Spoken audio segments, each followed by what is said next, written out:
अस्सलाम वालेकुम my YouTube family, कैसे हैं आप सब लोग। उम्मीद करती हूँ आप सब लोग खैरियत से होंगे, हंसते रहें, मुस्कुराते रहें, हमें अपनी दुआ में याद रखें। Welcome to my channel. तो व्लॉग शुरू करते हैं। तो व्लॉग शुरू करने से पहले आपसे सिर्फ एक रिक्वेस्ट है कि मेरे चैनल को सब्सक्राइब करते हैं और अगर वीडियो अच्छी लगे तो उसको लाइक करना मत भूलेगा। तो शुरू करते हैं आज का रिएक्शन में। जैसे कि कल सितारा यासीन के व्लॉग में मॉडलिंग लिविंग लाइक मॉडलिंग वाली लाइफ गुजारी थी सितारा यासीन ने, जो बहुत फ़नी थी, जिसमें सितारा यासीन ने तरह तरह के एक्ट के लिए अपने कपड़ों को चेंज किया। और वहीं रमज़ान और उनके जो शौहर थे उन्होंने भी बराबर का साथ दिया।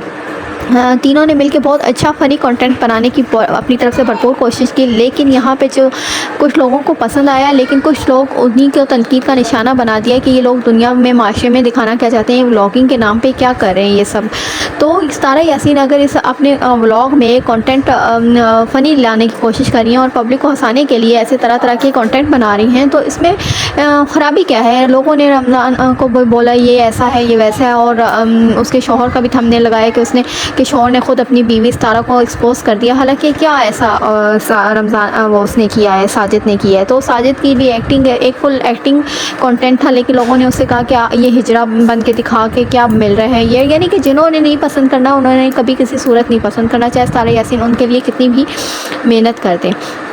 तो खैर व्लॉग बहुत ज़्यादा फ़नी था, बहुत ज़्यादा मज़ा आया देखने में। ऐसा कंटेंट उसको लो, एज अ ड्रामा लो। ड्रामा भी तो हम लोग देखते हैं, उसमें भी तो रियल या वहाँ तो ड्रामा अगर आप देखो तो उसमें तो ड्रामा में निकाह वगैरह सब दिखाते हैं। तो सारा यासीन एक कंटेंट बनाती है, ड्रामा बनाती है, तो सबको पता है ये ड्रामा है, ये रियल लाइफ नहीं है, लेकिन फिर भी लोग इतना तनकीद का सामना उसमें भी सारा यासीन को बोलते हैं कि इसने अपने आप को एक्सपोज करके दिखा दिया, इसने ये करके दिखा दिया। तो बहनों ऐसा क्यों आप लोग करती हो ऐसा, यानी कि बहुत सारे लोगों ने ये भी कहा कि इसने इस्लाम को टारगेट बनाया है, इसको ज़रा भी इस्लाम के ऊपर, यहाँ इनके सारे यानी फैमिली मेम्बर्स जितने भी हैं सब ने दूसरी शादी को ऐसा खिलौना समझ लिया है और सब कंटेंट दूसरी शादी पे ही कर रहे हैं। यानी कि आजकल जो वाईटी पे सितारा यासीन ने एक अपनी सेकंड वाइफ का कॉन्सेप्ट रखा है, इससे अब पूरी दुनिया जो वाईटी पे हिट होना चाहती है, मशहूर होना चाहती है, तो वो क्या करती है कि सिर्फ ये कंटेंट बना के एक वीडियो बना देती है जिसमें वो बताती है कि मेरे शौहर ने दूसरी शादी कर लिया और मैं बहुत दुखी हूँ, अपने बच्चों को यानी ख़ुद पालना चाहती हूँ, सहारा देना चाहती हूँ। तो इस तरह उनका ये कंटेंट बन गया है। आजकल वाईटी पे ये गन फैला रही है, तो इसका चैनल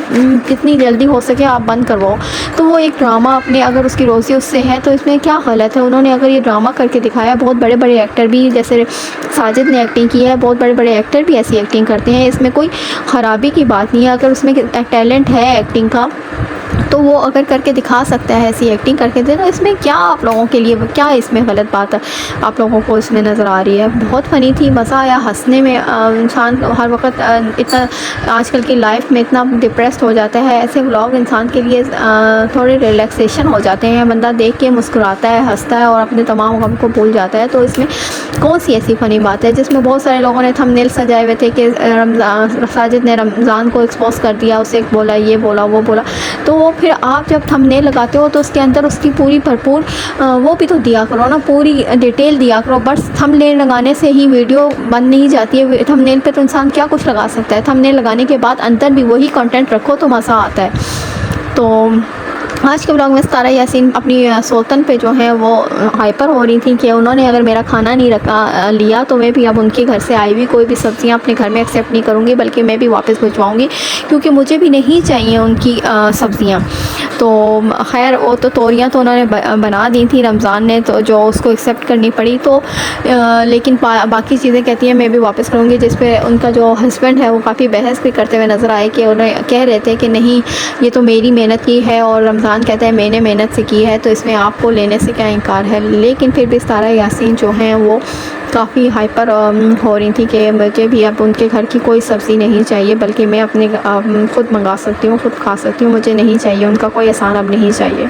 तो काफ़ी हद तक सितारा यासीन ने सोतन से दूरी इख्तियार करने की कोशिश कर ली है, और देखते हैं इसमें कब कितने अरसे तक और कब तक कामयाब होती हैं। क्योंकि सितारा यासीन कहती है ना, कोई मुझसे अच्छे तरीके से बात करे तो मैं मेरे से रहा नहीं जाता, और मैं भी फिर उससे दोबारा रिटर्न में सब इख्तिलाफ़ात भुला देती हूँ और फिर से पहले जैसी हो जाती हूँ। तो सारा यासीन ऐसे ही होना चाहिए, बंदे को थोड़ा सा ना हम्बल होना चाहिए।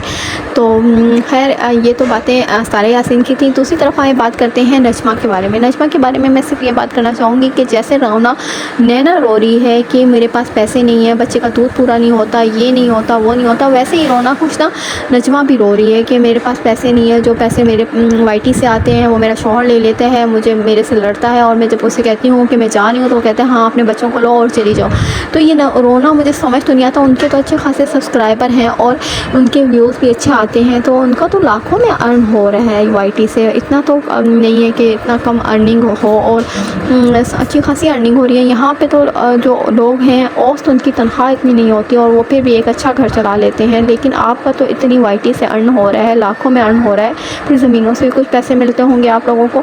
तो आप क्यों ये रोना रो रहे हो? किसको ये रोना रो के सुना रहे हैं? आप फंडिंग के लिए कर रहे हैं या किसके लिए ये सब रोना रोया जाता है? तो मुझे बस इस बंदी की ये समझ नहीं आती कि ये रोना आखिर किस वजह से इतना रोती है वाईटी पे आके सबके सामने मज़लूम बनने की जो झूठी कोशिश करी, ऊपर से एक दफ़ा तरफ ये ज़ाहिर करिए कि मुझे इस्लामाबाद जाना है। तो आप इस्लामाबाद जाना है तो आप जाएँ, कोई आपकी क्या हेल्प करना करेगा? आप किससे क्या हेल्प मांगना चाह रही हो? दबिल पास में जो बोलना चाह रही हो आप बोलो सही से वाईटी वालों को, ताकि पता तो चले कि आप क्या बोलना चाहती हो और क्या कहना चाहती हो। तो खैर मुझे तो बहुत हैरत होती है, यहाँ पे लोग अपने चैनल को स्ट्रगल कर के थोड़ा सा ऊपर करने की कोशिश करते हैं ताकि चंद पैसे आएँ तो वो कुछ अपने लिए लाइफ को, ज़िंदगी को अच्छी गुजार सकें। लेकिन आपका एक अच्छा खासा चला हुआ चैनल, उस पर भी आप रोना रो रही हो कि आपके पास पैसे नहीं हैं। तो ये बात मुझे बहुत हैरानगी वाली लगती है। जैसे कि वो नैना रोती रहती थी कि मेरे पास पैसे नहीं है, बच्चों का दूध पूरा नहीं होता, ये नहीं होता। उनके भी अच्छे खासे व्यूज़ आते हैं, अच्छे खासा उनकी अर्निंग होती है। उनकी अब एक ही बच्चा है उसका वो पूरा नहीं कर पाते, तो उनकी भी मुझे समझ आती है। दुबई पहुंच गया लेकिन बच्चे का यहाँ दूध ख़रीद के नहीं दे सकते थे। तो रही बात सतारा की, सतारा को तो लोग इतना ब्लेम करते हैं। सतारा तो ऐसा कुछ दिखाते हैं, उसने पूरी अपनी मेहनत पे सब ये चैनल ऑन किया है, मेहनत पे अपना चैनल ग्रो किया है, उसे किसी का सहारा नहीं मिला, कोई ऐसा नहीं था। सतारा के बेस पे ही ये जो जितने भी वाईटी पे चैनल उसके रिलेशन यानी रिश्तेदारों के हिट हुए हैं ना, तो सतारा के ऑन पे हुए हैं, वरना सतारा ने तो अपने ऑन पे सब मेहनत करके ये सब कुछ अचीव किया है। लेकिन बाकियों ने क्या, हलवा जैसे कहते हैं ना, हलवा मिल गया और वो बस उन्होंने खा लिया। तो वहाँ दीदी भी अपने बीवी के साथ एंजॉय कर रहा है। आज मैंने उसका व्लॉग पे थंबनेल खाली देखा कि गुड न्यूज़, तो मुझे ऐसा लगा जैसे कोई गुड न्यूज़ शायद आने वाली है, लेकिन मैंने खोल के नहीं देखा। मैं जब खोल के देखूँगी फिर उसके बारे में अलग डिटेल से बात करेंगे। उनकी बात करते हुए मुझे इसलिए अच्छा नहीं लगता क्योंकि उनका व्लॉग में कुछ देखने लायक होता ही नहीं है, बस वो अपनी बहन को सिर्फ रिएक्शन ही देती रहती हैं और उनके व्लॉग में कुछ ऐसा मुझे पसंद नहीं आता, तो मैं इसलिए उनका व्लॉग थोड़ा अवॉइड करती हूँ और देखती नहीं हूँ। तो एक बात और करनी थी सतारा यासीन के बारे में। सतारा यासीन के बारे में कहते हैं कि जाहिल लोग हैं, क्या उठकर लोगों को क्या दिखाना चाहते हैं। तो मेरी बस उन बहनों से इतनी रिक्वेस्ट है, जो आप ड्रामे टीवी पे देखती हो, फिर वो भी तो एक इतना प्रोजेक्ट लोग बनाते हैं, उस पर इतना हाई वो खर्चा करते हैं और कहाँ कहाँ जाके यूके कनाडा में जाके वो एक्ट करते हैं और वो ड्रामे पिक्चराइज होते हैं और लोग बड़े शौक़ से देखते हैं। फिर उन लोगों को तो चाहिए कि वो ड्रामे देखें ही ना सिरे से। वो तो सतारा ने तो अपने घर में सब कुछ कंटेंट बनाया है, लेकिन और हाँ, उस पर रमज़ान के कपड़ों पे भी बहुत ज़्यादा तनकीद का सामना करना पड़ा है कि रमज़ान के जो कपड़े थे वो कहाँ से आए, क्या सतारा ये पहन के जाती थी? सतारा ने क्योंकि क्लियर कहा कि सारे कपड़े सब कुछ मैंने अपने घर से ही निकाले हैं। तो ये रमज़ान के कपड़े का इशारा किसकी तरफ जा रहा है कि कौन पहनता है इस किस्म के छिछोरे कपड़े, यानी शीला जैसे कपड़े। और रमज़ान ने एक्टिंग भी शीला जैसी ही की है तकरीबन। तो और मैं बात पॉइंट पे आती हूँ दोबारा से कि मैं सिर्फ इतनी सी आप लोगों से वो है कि आप लोगों को नहीं पता कि क्या कहते हैं कि जो भी कंटेंट होता है ये सिर्फ लोगों के लिए होता है और ऊपर पीछे लिखा हुआ भी होता है कि इसमें किसी की ज़ाती लाइफ से कोई लेना देना नहीं होता, बल्कि ये कंटेंट सिर्फ लोगों के लिए एज अ फ़न के तौर पे लाया जाता है ताकि हम अपना थोड़ा टैलेंट दिखा दें और लोगों को थोड़ा एंजॉय करने का मौका मिल जाए। लेकिन यहाँ पे जो अक्ल के अंधे लोग हैं वो बस लोगों का काम है सतारा को टारगेट करना, उसके चैनल को ख़त्म करना, और उनका कोई भी मकसद मुझे नज़र नहीं आता। तो आई होप आप सबको मेरी वीडियो समझ आई होगी, पसंद आई होगी। तो पसंद आई है तो लाइक लाजमी कीजिएगा और जाने से पहले मेरे चैनल को सब्सक्राइब करके जाइएगा क्योंकि ये बिल्कुल फ्री में होते हैं, तो प्लीज़ इसको करके जाइएगा। ओके, अल्लाह हाफ़िज़।